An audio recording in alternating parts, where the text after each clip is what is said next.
Assalamualaikum semua. Okey, semua sihat ke? Dah lama bercuti. Rindu pula cikgu kan? 2 minggu kita bercuti. Semua dah rehat. Saya harap cuti 2 minggu ni semua orang dah recharge balik energi. Okey. Kita sambung balik PDPR kita memandangkan situasi COVID masih memuncak lagi ni. Kita doakan supaya cepat COVID berlalu, kita boleh kembali ke sekolah seperti biasa. Untuk hari ni. Saya nak masuk pada bab baru, bab 5. Kita panggil bab ni sebagai jirim. Apa yang dimaksudkan dengan jirim? Kita dah pernah belajar kan? Daripada sekolah rendah lagi kita dah belajar tentang apa itu jirim. Jom kita tengok balik apa itu jirim.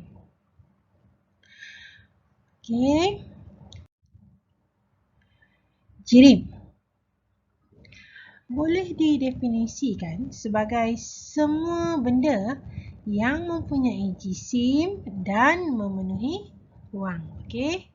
Ingat, jirim semua benda yang mempunyai jisim dan memenuhi ruang. Biasa soalan objektif dia akan tanya apa yang dimaksudkan dengan jirim. Maksud jirim semua benda yang mempunyai jisim dan memenuhi ruang. Semua benda hidup termasuklah manusia, tumbuhan dan haiwan digelaskan sebagai jirim. Benda bukan hidup seperti air, tanah, batu dan udara juga adalah jirim. Semua benda asalkan ia mempunyai jisim dan memenuhi ruang, kita definisikannya sebagai jirim. Jom tengok. Jirim untuk subtopik 51 ni kita akan belajar 2 sifat jirim. 1 sifat fizik jirim, seterusnya sifat kimia jirim. Kita tengok dulu apa itu sifat fizik jirim. Sifat fizik jirim ialah kuantiti yang dapat dikenal pasti dengan menggunakan 5 deria manusia ataupun menggunakan alat pengukuran. Sifat fizik maksudnya kita boleh tengok. Kita boleh ukur perubahan. Boleh tengok, boleh kenal pasti menggunakan 5 deria manusia ataupun menggunakan alat pengukuran. Ingat tadi jirim terdiri daripada solid, ini kita panggil sebagai pepejal. Liquid ni cecair. Gas ni adalah gas lah. So jirim terdiri daripada pepejal, cecair dan gas. Manakala sifat fizik jirim adalah kuantiti yang kita boleh kenal pasti menggunakan deria manusia ataupun menggunakan alat pengukuran. Jom tengok seterusnya. Yang pertama. Sifat fizik yang pertama adalah cecair yang berbeza mempunyai takat didih yang berbeza. Takat didih ini yang pertama merupakan sifat fizik jirim. Takat didih. Semua cecair berbeza. Minyak, takat didih ni maksud takat suhu di mana cecair itu mendidih dan suhunya dah tak berubah. Contoh air suling kalau kita didihkan, dia akan mendidih sampai suhu 100 darjah Celsius. Suhu tu dah tak naik. Untuk air suling lah. Maksudnya dah tak berubah dah. Itu merupakan dia punya takat didih. Itu yang dimaksudkan dengan takat didih.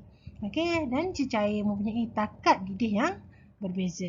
Contoh takat didih air merupakan 100 darjah Celsius. Kita tengok yang kedua. Tengok gambar. Ini apa ni? Gambar pemegang periuk. Pemegang periuk diperbuat daripada bahan penebat haba seperti plastik. Sifat fiziknya adalah bahan penebat. Maksudnya kita boleh kelaskan, kita boleh tengok. Pemegang periuk mestilah dibuat daripada bahan penebat haba, plastik. Sebab apa? Nak pegang periuk, kita nak panaskan. Kita gunakan ni bila kita pegang alat yang panas. Mesti menggunakan penebat haba seperti plastik. Seterusnya, periuk diperbuat daripada bahan konduktor. Konduktor haba. Okey, bahan konduktor haba ini merupakan sifat fizik. Okey, mestilah periuk ke kuali mesti diperbuat daripada bahan konduktor haba seperti logam. Okey, sebab apa? Bila kita panaskan kuali, panaskan periuk, okey, untuk memasak makanan, haba tu akan dipindahkan. Okey, konduktor haba bermaksud, bahan konduktor haba bermaksud bahan yang boleh mengalirkan haba. Okey, itu yang dimaksudkan dengan konduktor haba. Okey, jom tengok seterusnya. Okey, sifat fizik seterusnya. Lemak laju saya tadi.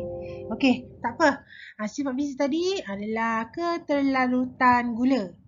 Okey, gula boleh larut. Okey, dari gula tu di dalam bentuk hablu tu kan yang 4 segi petak-petak gula tu kan, itu kita panggil sebagai hablu. Hablu tu dalam keadaan pepejal, bila kita larutkan dia akan berubah menjadi cecair.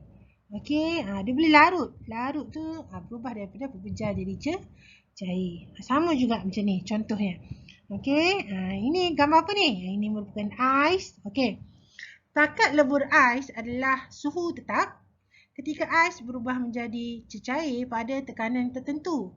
Contoh suhu ais dan suhu air sejuk adalah sama, 0 darjah Celsius. Bermaksud ais ni bila dia mencair, okey, dia berubah daripada pepejal menjadi cecair pada suhu yang sama. Okey, dia boleh berubah daripada pepejal berubah menjadi cair. Ini kita panggil sebagai sifat fizik. Fizikalnya yang berubah. Okey, pada suhu yang sama. Ini merupakan salah satu sifat fizik jirim. Suhunya tak berubah, tetapi fizikalnya berubah. Daripada cube ais tadi berubah menjadi cecair. Okey, ini merupakan salah satu lagi sifat-sifat fizik jirim. Okey, jom tengok. Seterusnya, kita pergi kepada sifat kimia. Okey, sifat kimia. Apa yang dimaksudkan dengan sifat kimia? Kalau sifat fizik, fizikalnya yang berubah. Okey, fizikal suatu objek itu yang berubah. Okey, kalau kimia apa yang berlaku? Okey, sifat kimia suatu bahan menunjukkan tindak balas suatu bahan itu berubah menjadi bahan yang berbeza. Okey, sifat kimia ni menunjukkan tindak balas sesuatu bahan. Itu kemudian bahan tersebut berubah menjadi bahan yang berbeza. Jom kita tengok contoh. Okey, sifat kimia ini bergantung pada tindak balas yang berlaku terhadap sesuatu bahan. Okey, jom tengok contoh. Yang pertama. Okey, ni gambar apa ni? Gambar rantai basikal. Apa yang berlaku? Karat kan? Okey. Contoh sifat kimia jirim, salah satunya adalah proses pengaratan. Okey, pengaratan boleh berlaku pada besi apabila terdedah kepada air dan udara. Okey, bila besi dah berkarat, akhirnya mereput. Okey, boleh lagi tak guna besi tu? Tak boleh kan? Okey, boleh lagi tak nak guna rantai basikal ni kalau dah terlampau berkarat? Tak boleh kan? Okey, proses pengaratan ini dia merubah rantai basikal yang tadinya elok. Okey, berlaku pengaratan, akhirnya berubah menjadi satu bahan. Okey, besi teroksida, okey, menjadi bahan yang baru. Okey, ini salah satunya proses pengaratan adalah satu contoh sifat kimia jirim. Okey. Tengok seterusnya. Okey, gambar apa ni? Terbakar kan? Api. Okey, tengok. Apa maksudnya ni? Petrol merupakan jirim yang mudah terbakar. Petrol tu cecair kan? Merupakan jirim yang mudah terbakar. Okey. Sorry tadi saya tekan. Okey, untuk petrol tadi, bagi suatu jirim, proses pembakaran, okey, merupakan salah satu sifat kimia bahan. Okey. Contoh tadi petrol bila dah terbakar, dia akan berubah menjadi benda lain. Okey, menjadi bahan yang baru. Okey, bukan lagi petrol. Okey. Itu contohnya. Kemudian seterusnya. Okey, mengelaskan bahan. Okey. Untuk sifat kimia ya. Kita boleh kelaskan bahan mengikut satu, ketumpatan, yang kedua takat lebur, yang ketiga takat didih, yang keempat keterlarutan. Okey, semua ni kita akan belajar. Okey, dengan detail satu persatu kita akan sebut satu persatu. Okey, sepatutnya untuk ni kita ada eksperimen khas yang kita akan buat. Okey. Tengok.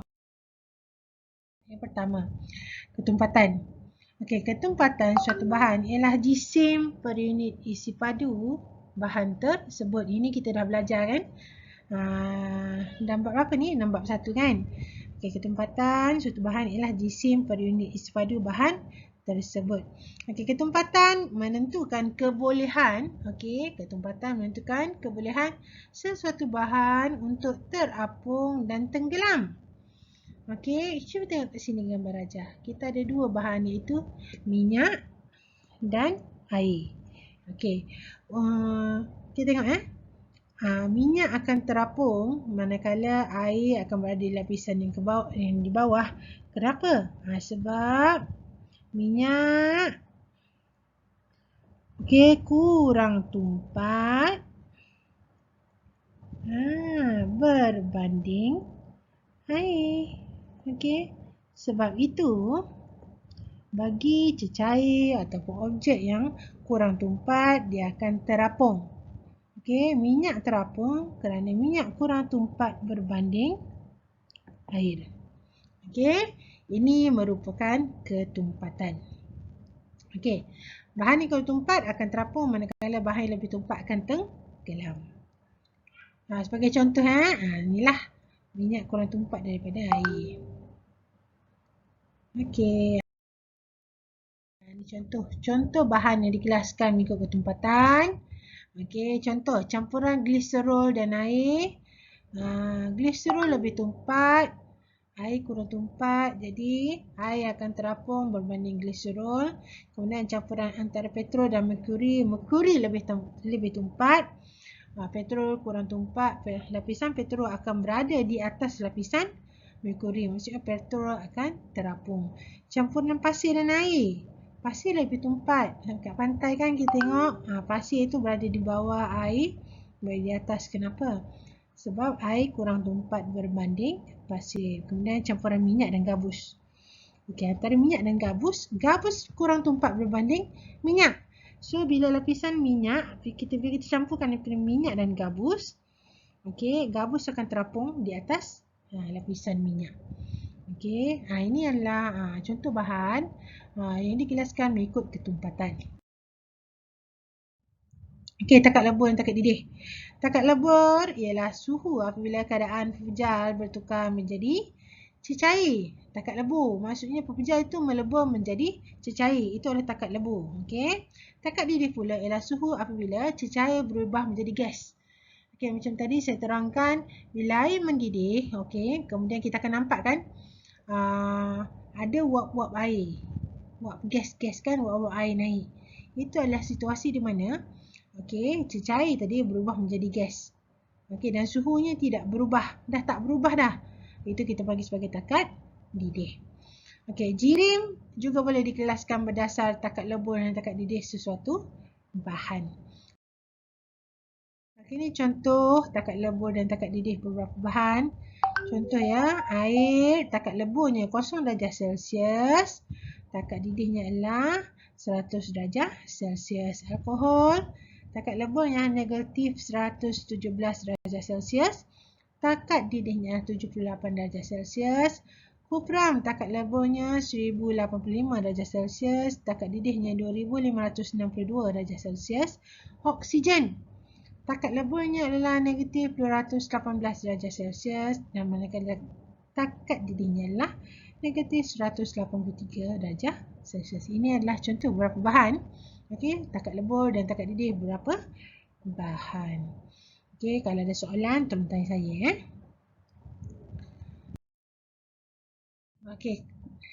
Last sekali adalah keterlarutan. Keterlarutan adalah kebolehan sesuatu bahan untuk melarut di dalam pelarut dan membentuk larutan. Okey, keterlarutan suatu bahan bergantung pada ciri-ciri fizik dan kimia bahan larut dan bahan pelarut. Okey, keterlarutan, lagi sekali ulang kebolehan suatu bahan untuk melarut di dalam pelarut dan membentuk larutan. Contoh gambar rajah adalah kopi dan gula.